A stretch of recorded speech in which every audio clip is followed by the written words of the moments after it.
This episode of Blowing Smoke with Twisted Rico is brought to you by Baby Loves Tacos and their two outstanding locations in the Pittsburgh, PA area. The original hotspot in Bloomfield and their second location in Millvale, right over the 40th Street Bridge. Baby Loves Tacos, where everybody eats. All right, I've got something really good coming at you today. I used to work with the band The Love Me Nots, and when the Love Me Nots broke up, Nicole and Christina from the Love Me Nots started a new band called The Darts. They actually call themselves The Darts US because I believe there's another Darts in Europe or whatever. But I've been wanting to get Nicole on the show, but she's got a really crazy schedule. So I haven't been able to schedule her. And the last time I talked to her and told her I was going to have some time on a weekend to do something in the studio, she wasn't going to be around, but she said, how would you like to interview Meliza Jackson? And I was like, Meliza Jackson, that's cool. She's the guitar player of The Darts, which is a band, by the way, that's based out of Phoenix, Arizona.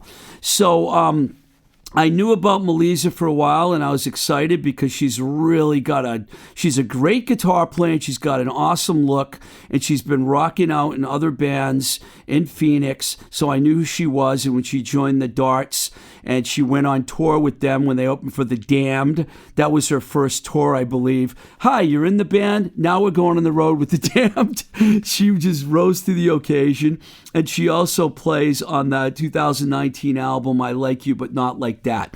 So before we play you the interview with Meliza, we're going to play a song. This one's called Breakup, Makeup.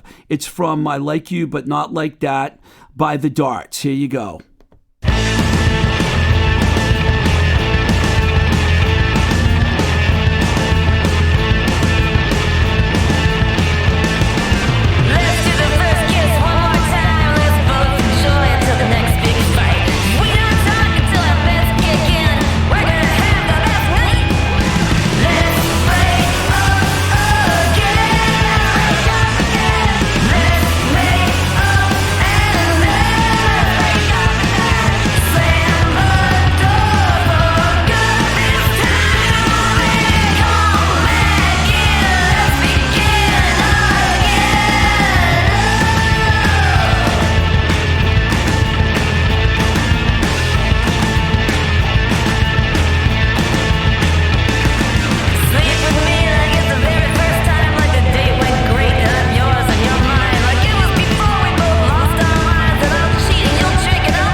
All right, that was Breakup, Makeup, and right now what I'm going to do for you is we're going to put on the interview that we recorded with Meliza Jackson. So here it is. This is Meliza Jackson from The Darts when we spoke to her last week.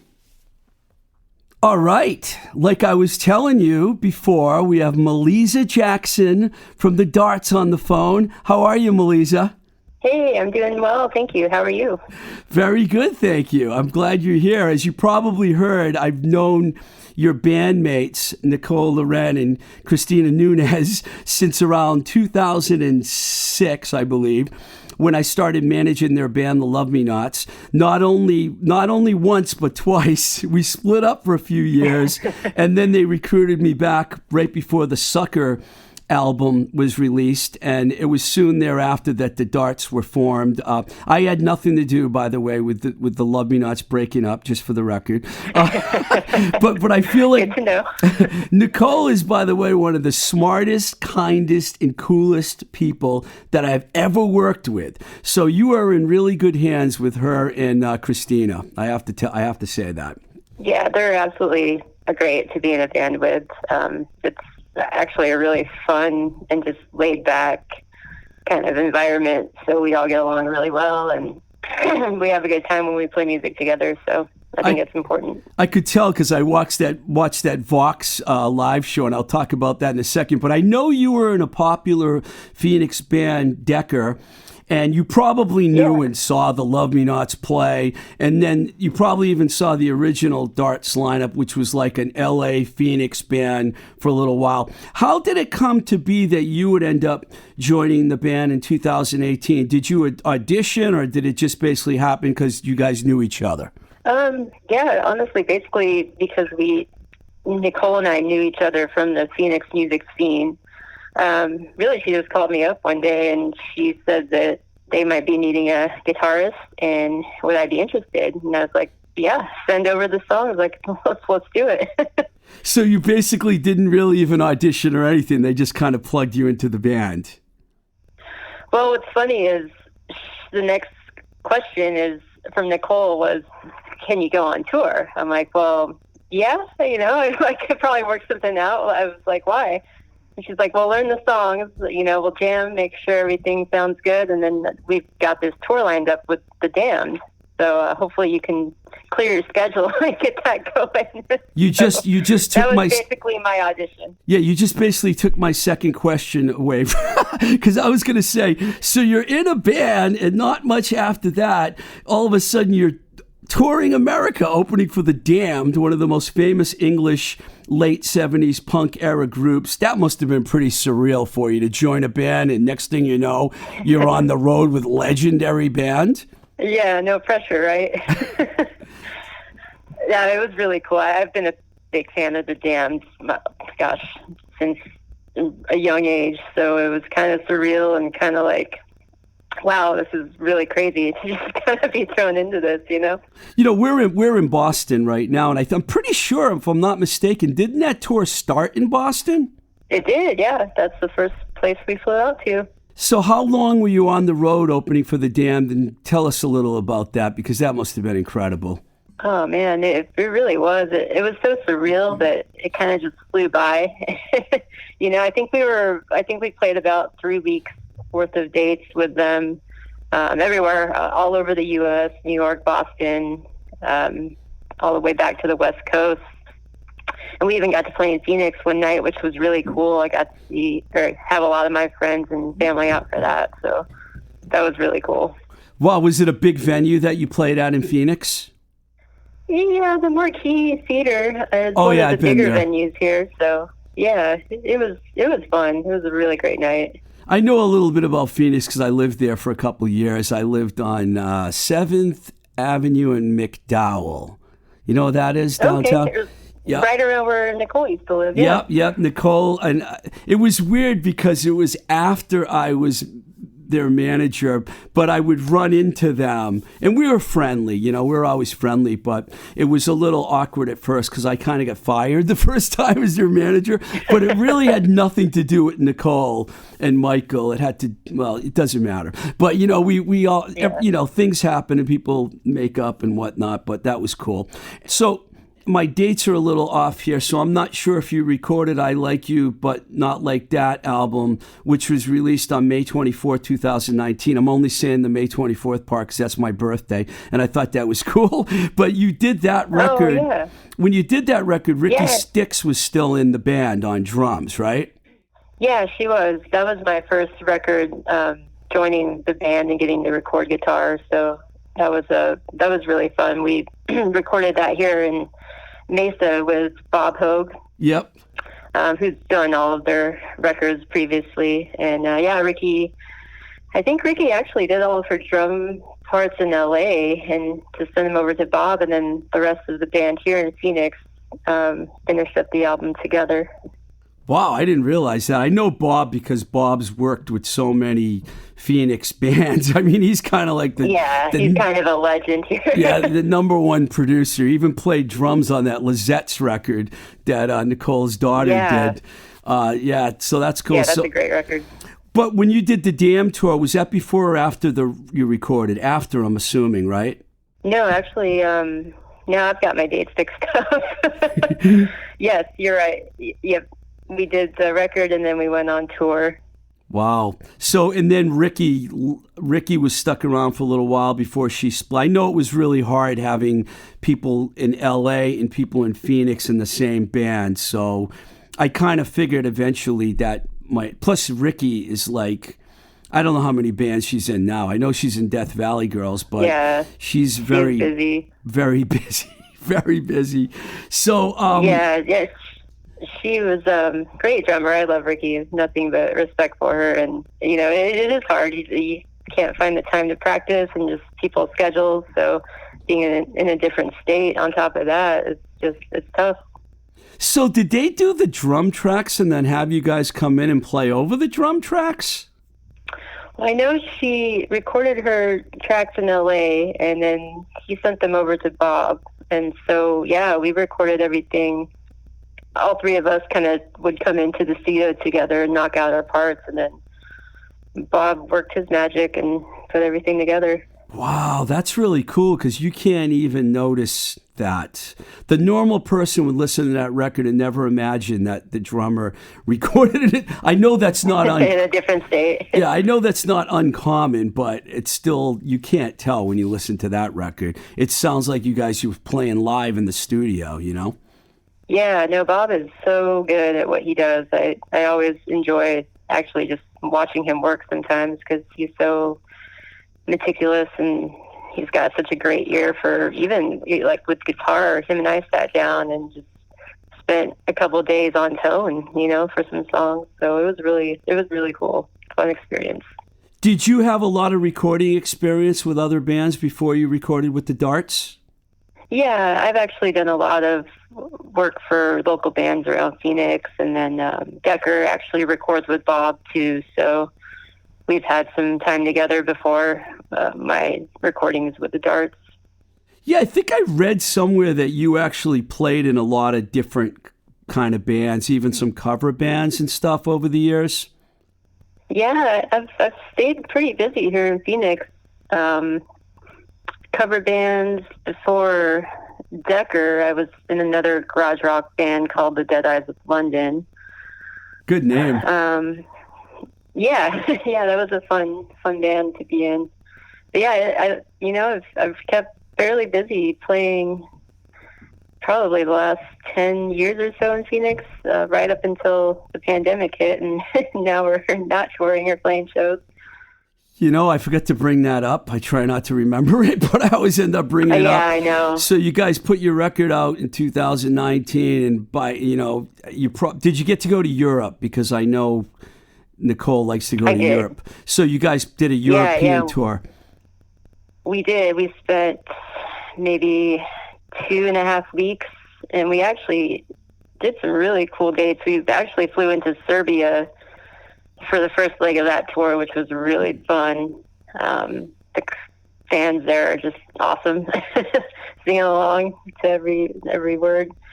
And then we went back over to France, Italy, Germany, and spent about 2 weeks, I think, there, and then flew back home. So that was really fun. That was actually my first time in Europe, so it was really fun to go on tour. Yeah, especially with a band that has a bass, because I remember when I worked with the Love Me Nots, they would always have a lot of people show up at their shows in Europe, especially France, because, the French label that they were associated with. I know you guys are on Alternative Tentacles now. Jello, actually, I talked to when the Love Me Nots was still together because he saw them, and that's when he started having a relationship with them. He saw the Love Me Nots and really dug them. And when I heard that he ended up signing you guys to Alternative Tentacles, I was like, that is so cool. Did you you obviously must have met Jello. Yeah, we've actually stayed at his house in between tour dates, and have gotten a chance to hang out with him. And he's a super nice guy. He's really supportive of the band, and we're definitely grateful to have him, as a person to go to for advice, and just somebody to bounce creative ideas off of for the record. It's been pretty awesome. Were you like a fan of the Dead Kennedys when he was like the leader of the band back in the old days? Well, I kind of grew up as a punk rocker, so he definitely is one of those bands you respect growing up. I know we were talking about different bands you played in, and I'm sure people say this to you sometimes, that you kind of have like a little bit of a Joan Jett vibe going on. I'm assuming you must be a fan of Joan Jett's, right? Oh, she's actually one of my all-time favorite female musicians, or just musicians in general. We actually got to play with her in 2019. I remember which was that. Really cool. It was for an actor or something, right? Yeah, Drew Carey. Right. I guess he hosts a party every year, so I guess he's a fan of the darts, so he invited us out, and we got to play right before Joan Jett, and I actually ran into her backstage and just kind of talked to her for a few minutes. I don't even remember what I said. I was probably so flustered. I've met Joan I've met Joan a few times. She's really cool. Super cool. Yeah, she has that very cool vibe. It's awesome. What a legend. When the pandemic hit, you guys probably had to put everything on hold for a long time. Yeah. I think that, it took just a couple months to process what the hell was going on, and then not playing music or shows and just kind of being at home has been different. I mean, it's been a nice change of pace, to be honest, to slow down, because I've been so busy touring, playing shows, recording, everything here. And it's been nice to actually be at home and just relax and work on music, at your own pace, focus on just playing guitar and, getting better at that, and not having to worry about a crazy schedule all the time, having to be somewhere 24/7. I only talked to Nicole a few times during the pandemic just to tell her I was using her songs here and there on various shows, and it must have drove her absolutely crazy because she likes to work. Oh, yeah. She likes to be busy, for sure. But, I think you just have to take it in and say, okay, this is what we have, and, we'll have to work through it together. And in the meantime, stay busy working on music. I like your vibe. You don't seem to be angry about it. You just kind of seem like you had to take it in stride. I probably was a little angry for a few months of, just having basically your livelihood of playing music kind of just taken away, and what do you do? Not on a live stream. For a band like the Darts, having to not be able to do anything for a year, that's probably about 3 or 4 tours right there. Knowing the way that, they like to tour. I mean, Nicole and Christina have been on the road for about, 15 years straight, going to Europe, touring America. It must, it's been like that for a lot of bands. It's been really difficult. I just did an interview with Ruthie Morris from the band Magnapop from down in Atlanta, and she ended up in the she works at a hospital. She does something at a hospital, so she's had to put her music career on hold and become like a hospital worker during one of the worst things that imaginable. Oh man. So yeah. But on a more, I really feel for those workers. I can't even imagine going to work every day with something like this. It just weighs so heavy on you. Yeah. Just recently, you guys did a live show. When I say recent, I mean real recent, on the internet for Vox. And we got to see the band with Velvet Hammer on drums. You girls were on fire. I mean, when I watched it with a bunch of people on a big screen, when it came out on YouTube. We didn't get to see it live, but it's on YouTube, so I put it on a big screen down here at the studio, and there were a bunch of us watching it, and everyone was like, man, these guys are great. I love you and Velvet Hammer seem to like come into the band, and like the band didn't miss a beat. I mean, that must have been a lot of fun doing that show, huh? Oh, it was a blast. I think it was probably the highlight of everyone's last few months or last year, probably. After just not playing a show for so long, you get this opportunity to do this live stream for Vox, and we're like, yes, absolutely. So I think everyone was really stoked for the opportunity. Even probably a little nervous minutes before we started. Now, did you have? I think once the show started, nerves kind of go away, and you realize how much fun performing is again. Even though you don't have a real audience in front of you, it's still pretty cool to get together and play music and do something like that. Yeah, you ended up having a really big audience on the internet. That's for sure. Did you? I know did you have a sponsorship with Vox, or did they sponsor the whole band, or how did the whole Vox thing come together? So Nicole, actually, she works with a guy from Media Horse Productions who is really good friends with the artist relations manager, Lauren from Vox. Uh-huh. And we got to talking one night backstage before one of our shows in L.A., and he was like, oh, I know Meliza plays Vox. Is that kind of her thing? And Nicole's like, yeah, she's used Vox for years. And so she put us in contact. And he's like, I'm going to put you in touch with Lauren. We're really good friends.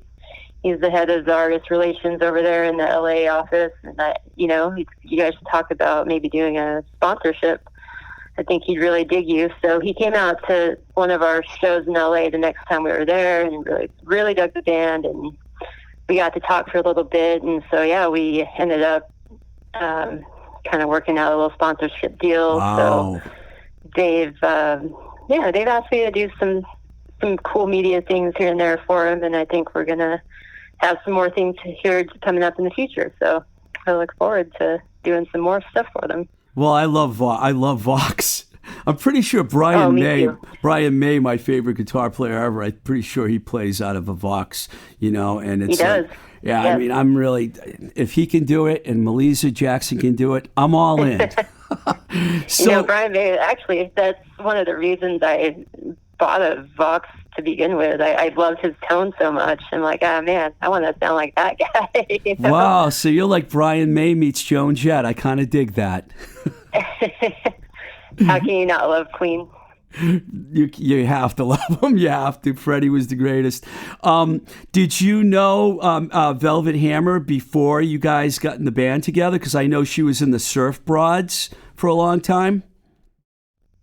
I'm sure we've crossed paths, but I never was introduced, or we've never talked or anything before her coming into the Darts. But she is super, super easy going, nice, easy to work with, great drummer, great personality. So I'm stoked that she's playing music with us now. Yeah, you guys were like a machine on that show. I was just blown away. Did it take a little practice for you to get used to Nicole's antics? Like, in one part, I noticed she had her foot on your leg. I mean, I don't know how she does some of these moves, but she's been doing that for a long time. So was that? No, yeah, it makes it fun. I think, the more fun you can have on stage and be entertaining, the more fun everyone has. I'm all for it. Yeah, you guys definitely look like you were having a lot of fun. So I think I know some of these answers already, but what do you listen to, and who are some of your inspirations as guitar players, performers, etc.? We already talked about Joan Jett and Brian May. Is there like a specific musical style, specific players that you dig? Really, it all kind of goes back to Hendrix and Jimmy Page for me. And, Wow. well, David Gilmour is definitely still a huge fan of Pink Floyd and his guitar work and tones. Yeah, Joan Jett was a big influence, of course. Did you ever, were you into I know you're a lot younger, but did you get into the Runaways at all, or did you just become a fan of the Blackhearts? Yeah, I was a pretty big fan of the Runaways. All of it, really. I've followed her entire career, and I've really dug everything that she's done. Cool. Is there any new people that have been coming out, new bands and stuff that you've been listening to lately that you really like? Yeah, honestly, for me, the last few months, I've kind of been listening to a lot of Depeche Mode and The Cure, kind of back into that era of music. Wow, that's cool. I kind of really been digging. Yeah, Depeche Mode is actually one of my favorite bands, so kind of, I guess I'm all over the page with musical influence, but... Yeah, I don't know. I'm a music fan. There's nothing wrong. The diversity will help you be able to move forward as a musician. No doubt about it. So I know that it's a hard question to ask, but what are you guys? Where are your heads at right now? Are you guys going to record? Are you thinking about just going on tour when this thing? I don't know when it's going to be, but when things open up, I mean, what's your future plans right now? Well, I know that Nicole's in contact with our promoter in Europe to try to start thinking about maybe 2022 for some tours over there, depending on the virus situation, of course. And I'm sure we'll do some dates throughout the U.S. here, but I think for now we're going to focus on writing and recording the next album. There's not really a timeline or a rush, so I think we're kind of just going to focus on doing the best recordings and writing that we can do and put it together for you guys. Do you guys have plans for who you're going to work with? I mean, I'm sure Bob is is probably on that list somewhere. I mean, is it going to be a Phoenix studio? Well, I know that Jello is saying he wants to be pretty involved with this record again. So I think ultimately it might come to his decision where we record. Still kind of up in the works right now. Wow, it's so cool that you have Jello Biafra in your life. I gotta tell you, it's just so cool. It is pretty cool. Yeah. Well, hey, I really appreciate you coming on the show and filling in for Nicole. I was really happy when she said, Meliza can do it. And I was like, I'd love to have her on the show. Even though we never really met, I've been following your career for a while, and I knew about you. You're like one of the guitar goddesses in Phoenix. You're the guitar goddess now, as far as I'm concerned. So, thank you. I wish you guys the best in the future, and thanks a lot for coming on the show today. Yeah, thanks for having me. Good talking to you. I'm looking forward to new music down the road, and hopefully we'll see you guys if you ever make it up to Boston, which you probably will. I'm sure we will. Hopefully sooner than later. All right. Well, you take care, and thanks for coming on. Thank you. Take care. All right. See ya. Wow, that was a lot of fun. Okay. I mean, I didn't know what to expect because Meliza and I never really spoke to each other before, and I knew Nicole and Christina for a long time, at least since, I don't know, about 2006 or 7 or something like that. But she was really cool, and I really enjoyed interviewing her. And the Darts are probably going to be making a new record soon, as I believe was indicated in the interview. They're on alternative Tentacles, so they're in good hands with Mr. Jello Biafra. That's right, Mr. Jello Biafra, who I actually had the pleasure of talking to on the phone once because he saw the Love Me Nots play, and Nicole said, Jello Biafra saw us play, and he wants to talk to you about some stuff. So I called Jello Biafra on the phone, and he was really cool. It took a lot for me not to bring up the Dead Kennedys, but I did not bring them up on that call. So I think that the band's getting a lot of support from their label, and they're also, they got a great European connection going on. They go out to Europe a lot. It started in France and it's kind of spread all over Europe, and they play festivals and everything. And I guarantee you, once this pandemic becomes safer for people to travel, I'm sure the Darts will be crossing America and crossing the ocean over to Europe.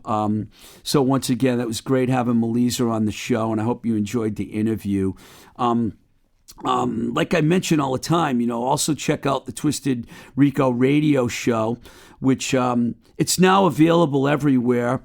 All the same different platforms where you can listen to this show. It's just on a separate I have a separate site set up for the radio show now. I usually play in between like 23, 25 songs a week and talk about the bands and stuff. So thanks for listening. Please check out the Patreon page at patreon.com/twistedrico. Please reach out to me at twistedrico@gmail.com. And as I mention every week, we're on Instagram at twistedrico, and then at Blowing Smoke with TR, Facebook, Twitter, blah, blah, blah, blah, blah. We're everywhere. So till the next time we say goodbye, this is Blowing Smoke with Twisted Rico. I'm your host, Steve Ricardo. Keep the rock and roll alive.